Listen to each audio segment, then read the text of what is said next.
नमस्कार। Mission health के सजीव फोन इन कार्यक्रम में आप सभी का स्वागत है। दर्शकों, आज इस कार्यक्रम का विषय हमने लिया है उत्तर प्रदेश में राष्ट्रीय बाल स्वास्थ्य कार्यक्रम। जी हाँ, यही विषय है हमारे आज के इस कार्यक्रम का। और आज का ये एपिसोड बहुत ही ख़ास है। ख़ास इसलिए है क्योंकि ये कार्यक्रम उन नौनिहालों के लिए है जो देश के भविष्य हैं, देश के कर्णधार हैं और आने वाले वक्त में हम अपने देश की बागडोर इन्हीं बच्चों के हाथों में सौंपेंगे। इसलिए बच्चों का स्वस्थ रहना बेहद ज़रूरी है।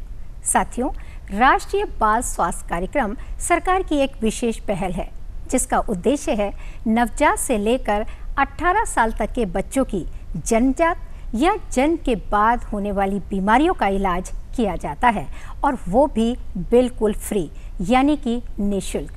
तो बस आज के विषय से संबंधित अगर आपका कोई सवाल है, कुछ जानना चाहते हैं या कोई जिज्ञासा है, आप हमें फ़ोन कर सकते हैं। फ़ोन करने के लिए जल्दी से कागज़ और कलम उठाइए और नोट कीजिए फ़ोन नंबर्स। फ़ोन नंबर्स इस प्रकार से हैं 052222055756, दूसरा नंबर 052222888698 और एक नंबर और नोट कीजिए 05224076 फ़ोन आप ज़रूर करें, लेकिन फ़ोन करने से पहले टीवी सेट की आवाज़ को थोड़ा सा कम कर दें और सवाल को संक्षिप्त रखें। आज आपके सवालों के जवाब देने के लिए स्टूडियो में मौजूद हैं डॉक्टर हरि ओम दीक्षित जी। डॉक्टर दीक्षित का ताल्लुक राष्ट्रीय स्वास्थ्य मिशन उत्तर प्रदेश से है। आप महाप्रबंधक हैं राष्ट्रीय बाल स्वास्थ्य कार्यक्रम में। डॉक्टर साहब, बहुत बहुत स्वागत है आपका स्टूडियो में। नमस्कार। ये हमारा लाइव फ़ोन इन कार्यक्रम है, तो जाहिर सी बात है कि कॉलर्स के फ़ोन आने शुरू हो जाएंगे। लेकिन इससे पहले डॉक्टर साहब, जो एपिसोड 49 हम लोगों ने किया था उसका रिज़ल्ट आ चुका है, तो आज हम उसको डिक्लेयर करेंगे। जी हाँ, जैसा कि आप जानते हैं कि चलते चलते कार्यक्रम में हम आपसे एक सवाल पूछते हैं। तो एपिसोड 49 में हमने आपसे सवाल पूछा था कि पेट में कीड़े होने से क्या खून की कमी यानी कि एनीमिया हो सकता है। जी हाँ, इस सवाल के जवाब हमारे पास कई आए हैं, लेकिन इसमें से करेक्ट एंट्री सिर्फ एक ही है। तो हम आपको मिशन हेल्थ की तरफ से मुबारकबाद देना चाहेंगे और हम उम्मीद करते हैं कि आप हमारा कार्यक्रम ज़रूर देख रहे होंगे। तो इसके लिए हमारे विशेषज्ञ आए हुए हैं, हम चाहेंगे कि उनका नाम डॉक्टर साहब ही अनाउंस करें। डॉक्टर साहब, ये आप इनको अनाउंस कर दीजिए। ये गोला गोकर्ण नाथ खीरी से हैं श्री सत्यपाल जी सिंह जी। बहुत बहुत धन्यवाद जी, आपने बहुत ही इंटरेस्ट लेके हमारे प्रश्न का जवाब दिया और सही है। आपने लिखा है कि पेट के कीड़ों से एनीमिया हो सकता है। बिल्कुल सही जवाब आपका, और जागरूक दर्शक होने के नाते हम आपको बहुत बहुत धन्यवाद देना चाहेंगे। जी, बहुत बहुत शुक्रिया डॉक्टर साहब। तो सत्यपाल सिंह साहब, हम आपको मिशन हेल्थ की टीम की तरफ से एक बार फिर से मुबारकबाद देते हैं और मिशन हेल्थ कार्यक्रम के ज़रिए से आपके पास एक लेटर जाएगा जिसमें आपको ये बताया जाएगा कि आपको कब और किस वक्त आना है। तो बस तैयार हो जाइए आप हमारे कार्यक्रम में शामिल होने के लिए, ताकि हम आपको सम्मानित कर सकें। जी हाँ डॉक्टर साहब, ये तो बात हुई एपिसोड 49 की, और अब हम शुरू करते हैं अपना कार्यक्रम। तो जैसा कि आज का विषय है कि उत्तर प्रदेश में राष्ट्रीय बाल स्वास्थ्य कार्यक्रम, तो सबसे पहले तो हम जानना चाहेंगे कि इसकी ज़रूरत क्यों महसूस की गई। हाँ, ऐसा है कि जी, ये हमारे जो सरकार का एक संकल्प है, सबका स्वास्थ्य, जी, हेल्थ फॉर ऑल। इस संदर्भ में देखा जाए तो अभी तक हम माँ की और बच्चों की स्वास्थ्य की बात कर रहे थे, लेकिन जहाँ ग्रामीण क्षेत्रों में जहाँ पर डॉक्टर आसानी से नहीं पहुँच पाते हैं, तो ये व्यवस्था की गई कि जो बच्चे आंगनबाड़ी केंद्र में जाते हैं या जो बच्चे स्कूल में जाते हैं, उन सभी का अगर पहले से ही हेल्थ का परीक्षण कर लिया जाए, हेल्थ चेकअप कर लिया जाए, तो प्रारंभ में ही हमें बहुत सी बीमारियों का पता चल सकता है। बिल्कुल। और जितनी जल्दी बीमारी का पता चलेगा उतनी जल्दी हम इलाज कर सकते हैं। तमाम जो गंभीरताएं बाद में जटिलताएं उत्पन्न हो जाती हैं उससे हम बचा जा सकता है। इसलिए 2014-15 से ये हमारे प्रदेश में कार्यक्रम लागू हुआ है। जी, तो डॉक्टर साहब, ये तो बात हुई ज़रूरत की, लेकिन इसका उद्देश्य क्या है और इसके बारे में हम चाहेंगे आप हमारे व्यूअर्स को ज़रा विस्तार से बता दीजिए। देखिए, इसका उद्देश्य बिल्कुल स्पष्ट है कि हम प्रारंभ से ही बच्चों के स्वास्थ्य का चेकअप करें। कहाँ कहाँ हो सकता है? अगर हम जन्म से बात कहें तो जहाँ जहाँ प्रसव होते हैं, डिलीवरी होते हैं, तो हमारे सब सेंटर हैं, हमारी CHC हैं, कम्युनिटी हेल्थ सेंटर हैं, हमारे जिला अस्पताल हैं। जहाँ प्रसव होते हैं वहाँ का जो स्टाफ है वो ट्रेंड है जी। और यदि कोई जन्मजात दोष पाया जाता है तो तत्काल उसकी सूचना हमको मिल जाती है और उसके फिर इलाज की व्यवस्था भी की गई है। इसके बाद अगर ग्रामीण क्षेत्र के परिवेश में देखें तो छोटे बच्चे आपके आंगनबाड़ी केंद्र में जाते हैं, जाकर वहाँ पर आपकी बच्चों की थोड़ी बहुत पढ़ाई भी होती है, वहाँ पुष्टाहार भी बांटा जाता है। वहाँ पर साल में हमारी मोबाइल हेल्थ टीम जी साल में 2 बार जाती है और हर एक छोटे छोटे बच्चों का हेल्थ चेकअप करती है। मान लीजिए उसमें कोई बीमारी उत्पन्न हो रही है या होने की कोई संभावना दिखाई पड़ रही है तो तत्काल उसके माँ बाप को बता दिया जाता है कि भाई आपके बच्चे भी ये बीमारी है और उस बच्चे को फिर रेफर किया जाता है सामुदायिक स्वास्थ्य केंद्र पर। जी कई बार ऐसे भी केसेस हैं जिनका उपचार जिला अस्पताल में होता है, वहाँ संदर्भित किया जाता है। कई बार मेडिकल कॉलेज तक जाना पड़ता है, तो हमारी मोबाइल हेल्थ टीम जो है उन बच्चों को ले जा करके जिला अस्पताल तक उनका इलाज कराने में मदद करती है। जी इसके बाद जो बच्चे 6 साल से हमारे 18 साल तक के हैं वो आपके प्राइमरी स्कूल और माध्यमिक स्कूल में पढ़ते हैं, वहाँ साल में 1 बार टीम जाती है। तो वो किशोर हो किशोरी हो सभी बच्चों का पूरा हेल्थ चेकअप होता है। पूरा हेल्थ चेकअप मतलब यह है हेड टू टो, यानी सिर से लेकर पैर के पंजों तक का चेकअप होता है कि कहीं कोई ऐसी बीमारी तो नहीं है जो इस समय परिलक्षित हो रही हो, तो तत्काल जो है पता करते हैं। इसमें जो सबसे ज़्यादा मुख्य बीमारियां जैसे आ रही हैं आंखों की कमजोरी। जी जी। अब बच्चों की आंखों की कमजोरी है, स्कूल में पढ़ने जाते हैं, पीछे बैठे दूर बोर्ड पे दिखाई नहीं पड़ता, तो उनको चश्मे की सलाह दे दी जाती है। या दांतों में डेंटल केरीज जो बहुत पाई जाती है। जैसा कि आप कह रहे हैं कि सर से लेकर पैर तक के चेकअप हो जाता है। डॉक्टर साहब इस वक्त एक कॉलर जुड़ गए हैं, नंदस्वरूप मिश्रा जी बाराबंकी से। अच्छा जी। हेलो हेलो, स्वागत है आपका मिशन हेल्थ कार्यक्रम में, अपना सवाल पूछिए।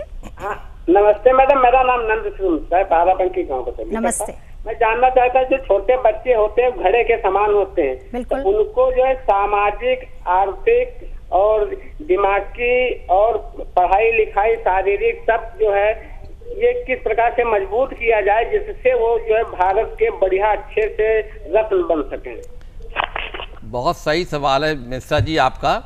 देखिए अब आप हमारे RBS के राष्ट्रीय बाल स्वास्थ्य कार्यक्रम के थोड़ा सा जानकारी करें कि जहाँ पर हमारे ब्लॉक से प्राथमिक स्वास्थ्य केंद्र से हर स्कूल और हर आंगनबाड़ी केंद्र में हमारी टीम जाती है, जिसमें 2 डॉक्टर होते हैं, एक लेडी डॉक्टर एक पुरुष डॉक्टर, इसके अलावा एक फार्मासिस्ट है, एक ANM है। ये चारों लोग मिलकर के बच्चे का पूरा चेकअप करते हैं। तो अगर कोई बीमारी है तो तत्काल उससे पता चल जाता है कि भाई इसमें ये बीमारी है, उसके इलाज की जो संभावनाएं होती हैं उसके बारे में उसके बच्चे को बताते हैं, उसके पेरेंट्स को बताते हैं, और यदि वो बच्चा स्कूल में पढ़ रहा है तो स्कूल के टीचर को बताते हैं। इसके बाद आपने जो और बात कही है, मैं थोड़ा सा और जानकारी दूं। जो दूसरा कार्यक्रम हमारा है राष्ट्रीय किशोर स्वास्थ्य कार्यक्रम जी, उसमें भी हम लोग एनीमिया एक ऐसा रोग है जो आसानी से पता नहीं चलता जब तक हम खून की जांच न कराएं। तो उसके लिए आयरन फोलिक एसिड की गोली की व्यवस्था की गई है कि बच्चों में यदि एनीमिया ही नहीं होगा तो निश्चित रूप से आपका बच्चा स्वस्थ रह सकता है। तो बहुत से कार्यक्रम ऐसे हैं जो हमारी सरकार समाज में चला रही है, जनता तक पहुंचा रही है। तो अगर आपको कोई समस्या नज़र आती हो तो नज़दीक के स्वास्थ्य केंद्र में जा करके और प्रोग्राम की जानकारी प्राप्त कर सकते हैं और जो तमाम योजनाएं हैं उसका लाभ उठा सकते हैं। बिल्कुल। नंदस्वरूप मिश्रा जी, फ़ोन करने के लिए बहुत बहुत शुक्रिया। और मिशन हेल्थ का ये सिलसिला यूं ही जारी रहेगा, बस एक छोटे से ब्रेक के बाद। कहीं जाइएगा नहीं, stay tune. Welcome back after the break. आज इस कार्यक्रम का विषय हमने लिया है उत्तर प्रदेश में राष्ट्रीय बाल स्वास्थ्य कार्यक्रम, और इस विषय पर विस्तार से जानकारी देने के लिए स्टूडियो में मौजूद हैं डॉक्टर हरिओम दीक्षित जी। डॉक्टर साहब, जैसा कि हमारा आज का विषय है राष्ट्रीय बाल स्वास्थ्य कार्यक्रम, तो वैसे तो ये कई योजनाएं चलाई जाती हैं, लेकिन ये योजनाएं किस तरह से सफल हो रही हैं, आइए देखते हैं सफलता की ये कहानी। जी हाँ दर्शकों, देर किस बात की, आप भी हमारे साथ देखिए सफलता की इस कहानी को। बहुत सुंदर और खुशनुमा होती है बेटी, बहुत नाजुक और मासूम होती है बेटी। रहमत से भरपूर खुदा की नेमत होती है बेटी। हर घर महक उठता है जहां मुस्कुराती है बेटी। जी हां, ये है नन्ही बेबी तुषा। अपने मम्मी निशी सिंह और पापा अखिलेश सिंह की प्यारी गुड़िया बेबी तुषा,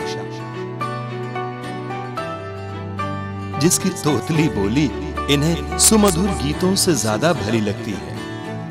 इस दंपत्ति के आंगन को महकाती है बेबी तुषा। इन दोनों की लाडली है बेबी तुषा। लेकिन बेबी तुषा के जन्म के समय यह स्थिति नहीं थी। जन्म के समय बेबी तुषा के मुंह में तालू कटा हुआ था। इसके साथ ही वो प्रीमेच्योर बेबी यानी जन्म के निर्धारित समय से पूर्व जन्मी बच्ची थी। जन्म से पूर्व जन्मे बच्चों में जन्म के समय किसी विकार से पीड़ित होना एक सामान्य समस्या होती है। बच्ची की तालू का कटा होना निशी सिंह और अखिलेश सिंह के लिए बड़ी समस्या थी। इस समस्या के कई नुकसान थे। जैसे ही मुझे पता लगा कि मेरे बेटी के तालू नहीं है तो हमारे लिए बड़ा अजीब था, क्योंकि हमारी बिटिया का जन्म ही जो है प्रीमेच्योर बेबी 7 मंथ पे हुआ था और 7 मंथ पे बेबी होने के कारण उससे कुछ और सी दिक्कतें थी, मतलब पूरा बहुत सारी चीज़ें डेवलप नहीं हो पाई थी। तो ये जो है तालू नहीं होना मेरे लिए अलग से एक बड़ा अजीबोगरीब था। तो डॉक्टर ने हमको बताया कि ये नॉर्मल जैसे बच्चे हैं जो दूध पीते हैं, माँ का दूध या इस तरीके से, वो नहीं पी सकती है इसको। और जब दूध उसको फीड दिला रहे थे तो अजीब तरीके का एक चम्मच था प्लेडे, तो उससे उसको पिलाते थे। उसके बाद ये पता लगा 2 दिन बाद कि रिफ्लेक्स प्रॉब्लम है। जब तुषा पैदा हुई थी तो जब भी उसे फीड दिया जाता था तो वो उलट देती थी। कभी कभी फीड नाक के रास्ते से निकल आता था।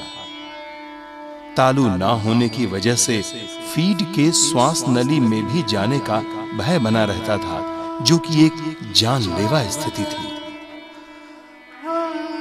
बेबी तुषा के इस हालत को देखकर यह दंपत्ति बहुत परेशान था।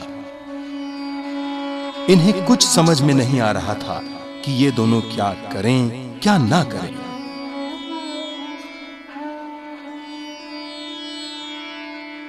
इस दंपत्ति ने कई चिकित्सकीय परामर्श लिए, लेकिन कहीं से कोई हल इन्हें नहीं मिल पा रहा था।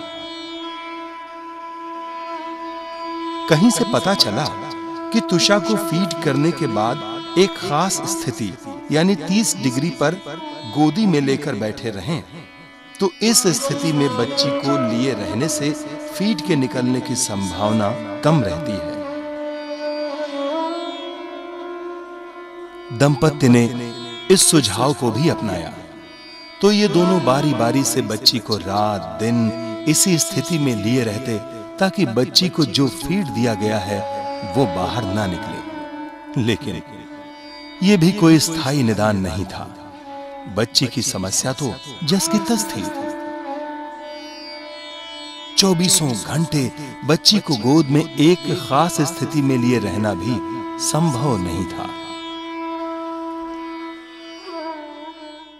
मेरे हस्बैंड ने बड़ा कोऑपरेट किया और बिल्कुल कि नहीं, इसमें क्या है, हम दोनों हैं, कैसे भी इसको जो है हम संभालेंगे। यहाँ घर पे भी आते थे तो घर में भी जो समस्या हुई कि रिफ्लेक्स हुआ, इसकी सांस रुकी, हम लोग तुरंत जो है डॉक्टर के पास भागते थे और कुछ समझ नहीं आ रहा था कि हम क्या करेंगे। लेकिन जो डॉक्टर्स इसके थे, पीडियाट्रिक थी, उन्होंने बड़ा सपोर्ट किया कि नहीं हम लोग कोशिश करेंगे, देखेंगे, अच्छे से अच्छी सर्जरी होती है वो कराएंगे और जो रिफ्लेक्स प्रॉब्लम है उसकी भी सर्जरी होती है। तो जब ये समस्याएं थी तो राष्ट्रीय बाल स्वास्थ्य कार्यक्रम के बारे में भी पता चला कि वो उसके ज़रिए जो है इस तरीके की सर्जरी की जाती हैं और वो बिल्कुल निःशुल्क है, उसमें कहीं कोई पैसा नहीं पड़ेगा। हम लोगों ने उस पर भी सर्च किया कि ये सर्जरी कहाँ होती है, उसको कराने का निर्णय लिया। लेकिन इसकी जो रिफ्लेक्स प्रॉब्लम थी, चूँकि एक टाइम होता है उसमें, वहाँ राष्ट्रीय बाल कार्यक्रम के अंतर्गत पता चला कि एक समय के अनुसार ही जब 11 महीने की बच्ची हो जाएगी तो सर्जरी होगी। तब तक कि इसकी सांस ना रुके, इसको हम कैसे लेटाएं, इसके लिए बहुत काम करना पड़ा। डॉक्टर्स ने बताया कि आप 30 डिग्री पर पोस्चर बेटी का यूँ रहे, आप ऐसे रखिए, रिफ्लेक्स हो तो उसकी सांस ना रुके। तो हम लोगों ने स्टार्टिंग के 3 महीने बेटी को इसी पोस्चर पे रखा, एक एक करके कुछ समय हमने पकड़ा, कुछ समय मेरे हस्बैंड ने पकड़ा और घर वालों ने भी साथ दिया और धीरे धीरे समय जो है वो आगे बढ़ गया। बाद में अखिलेश सिंह और निशी सिंह को पता चला कि राष्ट्रीय बाल स्वास्थ्य कार्यक्रम के तहत उनकी लाडली बेटी तुषा के तालू का इलाज निःशुल्क हो सकता है। फिर तो दोनों ने बिना देर किए राष्ट्रीय बाल स्वास्थ्य कार्यक्रम के डॉक्टर से संपर्क किया। जरूरी एहतियात के बाद डॉक्टर ने बेबी तुषा का सफल ऑपरेशन किया।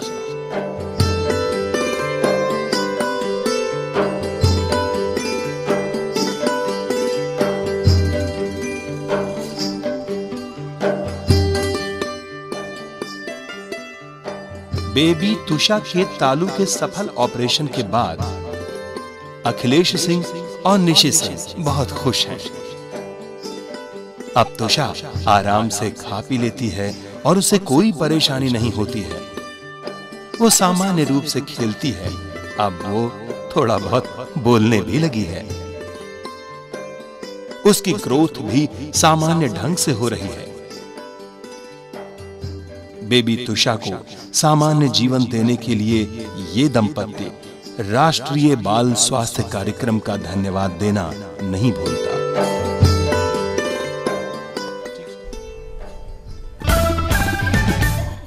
अभी आप विषय से संबंधित सफलता की ये कहानी देख रहे थे। हम उम्मीद करते हैं कि इसके ज़रिए जो आपको जानकारी मिली है आप उसका पूरा लाभ उठाएंगे और दूसरों को भी बताएंगे ताकि सभी के बच्चे स्वस्थ रहें और हमारा देश मजबूत बने। और इस वक्त एक कॉलर जुड़ गए हैं। Hello hello. हाँ हेलो, स्वागत है आपका। नाम बताइए और सवाल पूछिए। मेरा नाम शुभी है जी। शुभी। और मैं 14 साल की हूँ और मेरी क्वेश्चन ये है कि मेरी आंखों की जो पार है वो धीरे धीरे कम होती चली जा रही है। इसी वजह से मेरी बहुत दिक्कत आ रही है और मेरी पार इस टाइम पे -5 हो चुकी है। मैं पूछना चाहती हूँ कि मैं अपनी पार को एक स्तर पे लाने के लिए मैं क्या करूँ? डॉक्टर साहब ये तो बहुत नन्ही सी है, यानी कि 14 साल की इंसान। बिल्कुल जी। इसमें आपको जो नेत्र विशेषज्ञ हैं एक विशेष प्रकार का लेजर ऑपरेशन करते हैं कॉर्निया के ऊपर और उससे आपकी पावर थोड़ा करेक्ट हो सकती है। लेकिन ये RBS के कार्यक्रम के अंतर्गत नहीं आता है। ये आप मेडिकल कॉलेज में जहाँ लेज़र से कॉर्निया पर सर्जरी करते हैं और उससे आपकी पावर ठीक हो सकती है। जी, फ़ोन करने के लिए बहुत बहुत शुक्रिया और हम उम्मीद करते हैं कि आपको अपने सवाल का जवाब ज़रूर मिल गया होगा।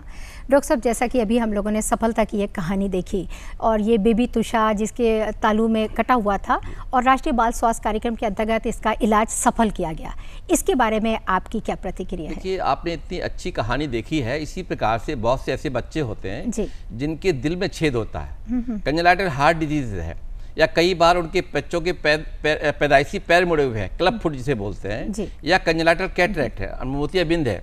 इन सब का निःशुल्क उपचार है और बहुत ही RBS के भी निःशुल्क उपचार की व्यवस्था की गई है। मेडिकल कॉलेज को ये निर्देश है कि जो भी बच्चा RBS के से संदर्भित होकर आएगा आपको निःशुल्क उपचार करना है। बहुत लाभ मिल रहा है बच्चों को। इस प्रकार से तालू कटे हुए हैं, आपका ओठ कटे हुए हैं, कंजेनाइटल हार्ट डिजीज है, कंजेनाइटल कैटरैक्ट है, आपके बहुत कंजेनाइटल आपके क्लब फुट है, मतलब बहुत सी ऐसी बीमारियां जिसका लोग बहुत से ज़्यादा अधिक से अधिक लाभ उठा रहे हैं। और जनता से एक ही बात कहना है कि जब हमारी टीम जो है गांव में, स्कूल में या आंगनबाड़ी केंद्र में जाती है तो आपको यदि पता चल जाए कि टीम यहाँ पर जांच के लिए आई है तो आप अपने बच्चों को जरूर जांच के लिए जरूर भेज दें। मतलब बिल्कुल सही बात कह रहे हैं। जी हाँ, सरकार के द्वारा बहुत सारी स्वास्थ्य सेवाएं और सुविधाएं मुहैया कराई जा रही हैं। आप इन सुविधाओं को लाभ उठाइए और अपने बच्चों को स्वस्थ रखिए। जी हाँ डॉक्टर साहब, मैं आपसे जानना चाहूँगी कि अगर हम थोड़ी देर के लिए एक ब्रेक ले लें तो ज़्यादा बेहतर रहेगा। और अब वक्त हो गया एक छोटे से ब्रेक का। Welcome back after the break. आज हम बात कर रहे हैं राष्ट्रीय बाल स्वास्थ्य कार्यक्रम के बारे में और हमारे साथ स्टूडियो में मौजूद हैं डॉक्टर हरिओम दीक्षित जी। इस वक्त फिरोजाबाद से हमारे पास एक फ़ोन आ रहा है। हेलो। हाँ जी। जी, स्वागत है आपका मिशन हेल्थ कार्यक्रम में। अपना सवाल पूछिए। हेलो। हेलो जी, क्या सवाल है आपका? मेरा नाम निशा है। जी निशा। हेलो। हेलो, मुझे आपकी आवाज़ सुनाई दे रही है। मेरा सवाल ये है, आपसे गुजारिश है कि आप अपने टीवी सेट की आवाज को बिल्कुल कम कर दीजिए। मेरा बच्चा रात को सोते हुए दांतों में आवाज आती है उससे। आपका बच्चा कितना बड़ा है? आपसे फिर रिक्वेस्ट करूंगी कि आप अपनी टीवी सेट की आवाज़ को प्लीज़ थोड़ा सा कम कर दीजिए। डॉक्टर साहब, दांत जो है किटकिटाते हैं बच्चे। आपकी पूरा प्रश्न नहीं हम सुन पाए हैं, लेकिन जो आपने बताया है कि आपका बच्चा रात में दांत किटकिटाता है, तो कई बार बच्चों के पेट में कीड़े हो जाते हैं, तो उसकी वजह से भी इस प्रकार के ये संभावना है इसकी मतलब। तो इसके लिए अभी देखिए 10 अगस्त को हमारा नेशनल डीवर्मिंग डे, राष्ट्रीय कृमि मुक्ति दिवस मनाया जाएगा। तो आप निकटतम स्कूल में जाकर के अपने बच्चे को ये कीड़ों वाली दवाई खिलवा सकते हैं। जी, फ़ोन करने के लिए बहुत बहुत शुक्रिया। डॉक्टर साहब, मेरा अगला सवाल ये है कि कौन कौन से ऐसे विकार हैं जिनका राष्ट्रीय बाल स्वास्थ्य कार्यक्रम के अंतर्गत इलाज किया जाता है? देखिए, विकार में इस प्रकार से है कि कुछ ऐसे हैं जो जन्मजात दोष हैं, अच्छा, और कुछ ऐसी बीमारियां हैं, और कुछ सबसे जो महत्वपूर्ण है वो है डेवलपमेंट डिलेज, यानी कि उनका जो बच्चों का जो उम्र के हिसाब से विकास होना चाहिए थे, जिसे माइलस्टोन भी कहते हैं, उसमें भी कभी कभी दिक्कत आती है। और सबसे ज़्यादा दिक्कत तब आती है जब बच्चे कमज़ोर पैदा होते हैं। अच्छा। और वो भी इसलिए कि माताएं अपने गर्भावस्था के टाइम पर अपना हेल्थ चेकअप नहीं कराती हैं, और जो सुविधाएं सरकार दे रही है उसका पूरा लाभ नहीं उठाती हैं। और कई बार बच्चे कमज़ोर होते हैं तो उनका मानसिक विकास भी कमज़ोर होता है, शारीरिक विकास भी कमज़ोर होता है। तो ऐसे बहुत सी चीज़ें हैं जो हमारे राष्ट्रीय बाल स्वास्थ्य कार्यक्रम में टीम जा करके उनका स्वास्थ्य चेकअप करके बता सकती है और उसकी उपचार के लिए व्यवस्था कर सकती है। मैं एक चीज़ दर्शकों को जरूर कहना चाहूँगा कि अगर आपको कोई और विशेष ज़्यादा जानकारी आपको करनी है तो हमारी मोबाइल हेल्थ टीम गांव-गांव में आती है, आप उनसे प्राप्त कर सकते, जानकारी प्राप्त कर सकते हैं कि भाई कौन कौन सी हमें लाभ मिल सकता है। सामुदायिक स्वास्थ्य केंद्र पर जाकर आप बात कर सकते हैं। हमारे मुख्य चिकित्सा अधिकारी हैं जनपद स्तर पर, वहाँ उनसे बात कर सकते हैं। तो वो बहुत सी ऐसी चीज़ें जो इतने छोटे समय में आपको पूरी जानकारी देने में दिक्कत होगी मेरे को जी। अधिक जानकारी के निकटतम स्वास्थ्य केंद्र में जाकर के ये सब जानकारी हासिल कर सकते हैं। जी हाँ, और अब वक्त हो गया एक छोटे से ब्रेक का। कहीं जाइएगा नहीं, देखते रहिए आप हमारा कार्यक्रम मिशन हेल्थ। मिशन हेल्थ कार्यक्रम में आपका एक बार फिर से स्वागत है। डॉक्टर साहब, हम आपसे ये ज़रूर जानना चाहेंगे कि जो जन सहभागिता है उनकी क्या भूमिका होती है इस कार्यक्रम में, और परिवार वालों को किस तरह का लाभ मिलता है? देखिए, बिना जन सहभागिता के लिए ये कोई भी कार्यक्रम सफल नहीं हो सकता है। बिल्कुल सही। अब आप स्वयं सोच सकते हैं कि हमारे टीम में 4 लोग होते हैं, जिसमें 2 डॉक्टर हैं, फार्मासिस्ट है, एक ANM या स्टाफ नर्स है।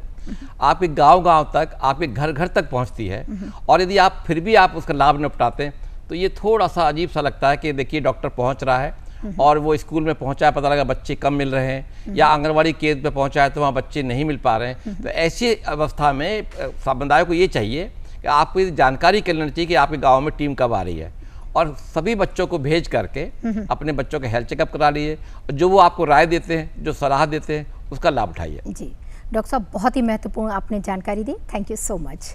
जी हाँ, डॉक्टर साहब ने आपको जो महत्वपूर्ण जानकारी दी है आप उसका पूरा लाभ उठाइए और अपने बच्चों को स्वस्थ रखिए। और अब कार्यक्रम के आखिर में चलते चलते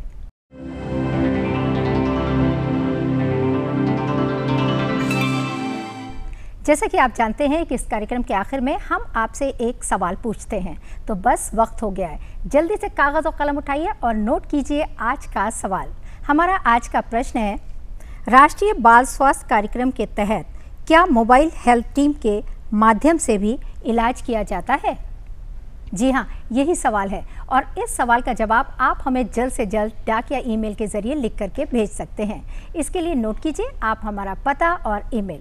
हमारा पता है प्रस्तुतकर्ता मिशन हेल्थ, कमरा नंबर 205, दूरदर्शन केंद्र 24 अशोक मार्ग, लखनऊ 226001, और हमारा ईमेल आईडी है missionhealth.ddupplko@gmail.com।